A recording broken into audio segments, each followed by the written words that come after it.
Mga kapatid ko kay Kristo Jesus, ito'y paalala, pag-asa at disiplina. Kasaysayan noon, pamumuhay ngayon, ang karugtong kahapon. Ang pagsilang ni Isaac. Ika-21 kabanata. Ngayon, inalala ng Panginoon si Sara ayon sa kanyang ipinangako. Nagbuntis si Sara at nanganak ng lalaki, kahit matanda na si Abraham. Isinilang ang sanggol sa panahon na sinabi noon ng Diyos. Pinangalanan ni Abraham ang sanggol na Isaac. Nang 8 araw na ang sanggol, tinuli siya ni Abraham ayon sa iniutos sa kanya ng Diyos. Nang ipinanganak si Isaac, 100 taong gulang na si Abraham. Sinabi ni Sara, "Pinatawa ako ng Diyos, at kahit sinong makarinig ng tungkol sa nangyari sa akin ay matatawa rin. Sino kaya ang makapagsasabi kay Abraham na makakapagpasuso pa ako ng sanggol? Pero nagkaanak pa ako, kahit matanda na siya." Lumaki si Isaac, at nang araw na naawat na siya sa pagsuso sa kanyang ina, nagdaos si Abraham ng isang malaking handaan. Pinalaya si Hagar at si Ishmael.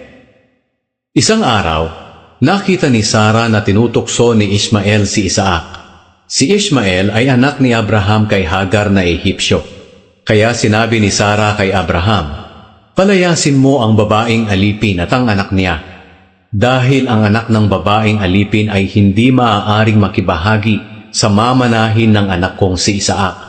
Labis itong ikinalungkot ni Abraham, dahil anak din niya si Ishmael.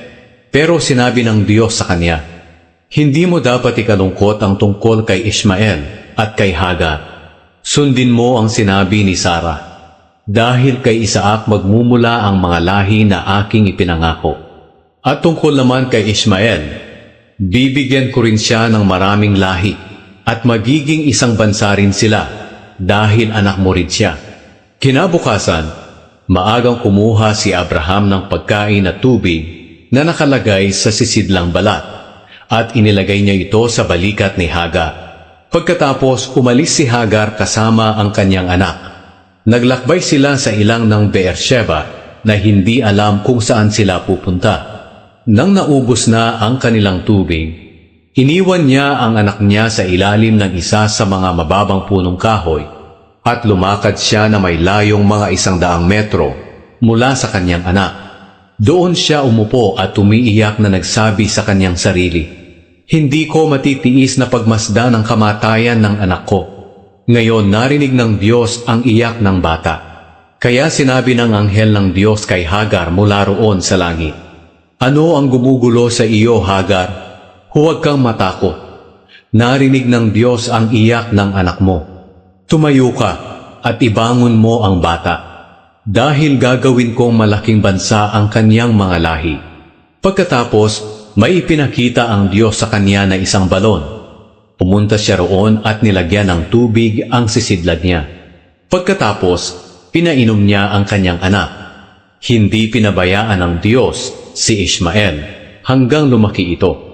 Doon siya tumira sa ilang ng Paran, at naging isa siyang mahusay na mamamana. Dumating ang panahon na pinapag-asawa siya ng kanyang ina sa isang Ehipsyo. Ang kasunduan ni na Abraham at Abimelech. Nang panahong iyon, pumunta si Abimelech kay Abraham kasama ang commander ng mga sundalo niya na si Pikol. Sinabi ni Abimelech kay Abraham, "Tinutulungan ka talaga ng Diyos sa lahat ng ginagawa mo. Kaya mangako ka rito sa pangalan ng Diyos na hindi mo ako pagtataksilan, pati na ang aking mga lahi. Ipakita mo ang kabutihan mo sa akin at sa lugar na ito na tinitirahan mo ngayon, tulad din ng ipinakita kong kabutihan sa iyo." Sumagot si Abraham, "Isinusumpa ko." Pero dumaing si Abraham kay Abimelech tungkol sa balon na inagaw ng mga alipin niya. Sinabi ni Abimelech, "Hindi ko alam kung sino ang gumawa niyan. Hindi mo naman ako sinabihan, at ngayon ko lang nalaman iyon." Kaya kumuha si Abraham ng mga tupa at baka at ibinigay niya kay Abimelech. Pagkatapos, gumawa silang dalawa ng kasunduan.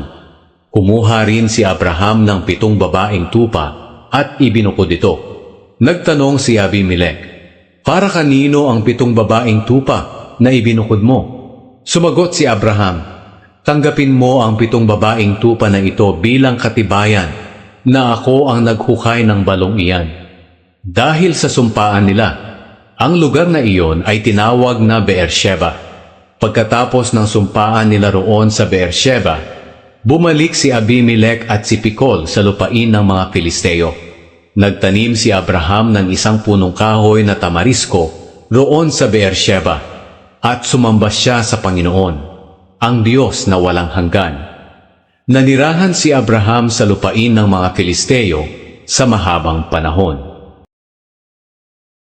Salamat sa Diyos sa magandang balita sa araw na ito. Iniikayat ko kayong lahat manood at makinig sa kasaysayan at sa katotohanan sa nakasulat sa banal na aklat. Araw-araw akong magbibigay ng sinasalaysay at pagbubulay-bulay kaugnay sa ating buhay. Pagkaloob ng Diyos, bukas, sa ganitong oras, sa susunod na kabanata. Hanggang sa muli, bye-bye. God bless us.